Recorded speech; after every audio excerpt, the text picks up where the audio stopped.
爱美没有错，但你知道吗？整容到底有多危险？医学上有种病叫做整容后遗症，它的可怕鲜有人知。所以，如果你想要整容的话，不妨看看今天的日本电影《狼狈》。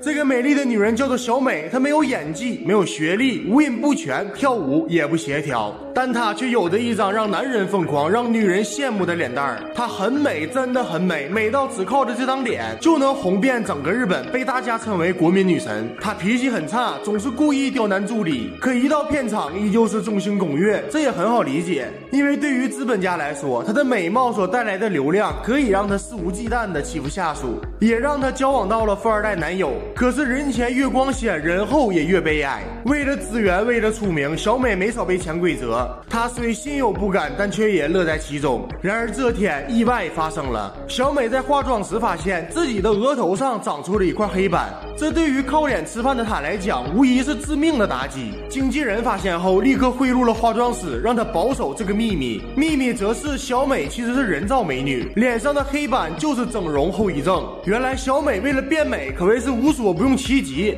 除了眼睛，全身上下都动过了。看这架势宛如一个木乃伊。看到这儿，真想感慨一句：爱美之心，人皆有之。但你真的考虑好了吗？付出变美的代价。小美认为自己就考虑好了，她出生于农村，打小就向往大城市的灯红酒绿，旁边的是小美的妹妹。从她身上不难看出，小美本来长得属于一言难尽，但为了红，为了当明星，小美听从了经纪人的建议，来到了一家美容医院进行整容。而在出现黑斑后，小美再次来到了这家医院，这家让她踏上变美之路的医院。在看完黑斑后，医生说这不算啥大事儿，只要定期做修复手术和吃药，就能抑制黑斑的生长。然而在医院里，小美看见了一个比她更加严重的患者，女人绝望的嘶喊让小美感到了害怕。可一旦尝到了出名的滋味，又怎么能轻易舍弃呢？为了变美，小美还是决定定期来医院做整容修复手术。另一边，一起自杀案件引起了警方们的注意。死者是一名美丽的女孩，23岁，花一般的年纪，但她却凋零了。调查时发现，女孩的身上出现了和小美一模一样的黑斑，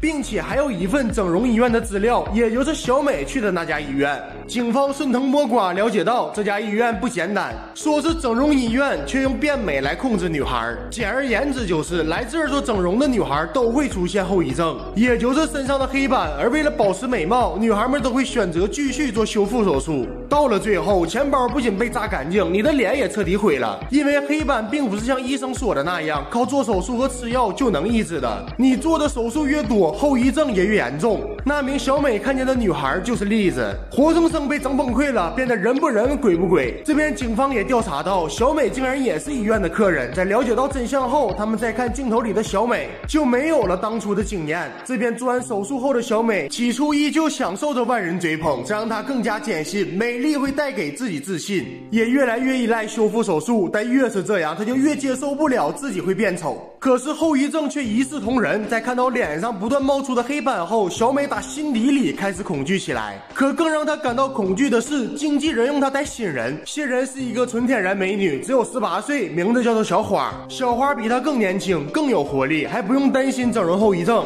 小美当然是拒绝带她的，但资本不会给小美选择的权利。于是小美不得已带着小花频繁的捆绑出镜，再加上小花虽然年纪尚小，但却很会捕捉镜头，也比小美更尊重他人，所以很快她的风头就超过了小美，这让小美感到了危机，甚至采用了跳楼这种低劣的手段来威胁经纪人。从这之后，小美的压力日益增加，只能靠吃药来逃避内心的恐惧。然而命运没有放过小美，还再次对她重拳出击。高富帅男友订婚了，而小美却是在报纸上看到的，一个电话打了过去，一问才知道自己压根儿就不是人家的结婚对象。开玩笑，细子哪能轻易嫁入豪门？又过了几天，警察找到了小美，为了不让更多女孩被这家无良医院伤害，警察希望小美能出庭作证，靠着她当红女星的影响力，一定能让医院关门大吉。然而回到家的小美在看到警察交给自己的资料后，变得愤怒无比，她痛恨照片里的自己，痛恨那个难看但看却真实的自己。一想到自己所有的梦想全都寄托在这张脸上，可现在却随时会被公之于众，小美就不由得悲从中来。而这边的电视好死不死正在播放小花的代言广告，小美看完后更加坚定了不帮警方出庭作证的想法。而在上综艺前，她又给自己打了一针，可却适得其反，她不仅没有稳定下来，反而因为药物作用出现了幻觉。上了节目后，她变得更加神志不清，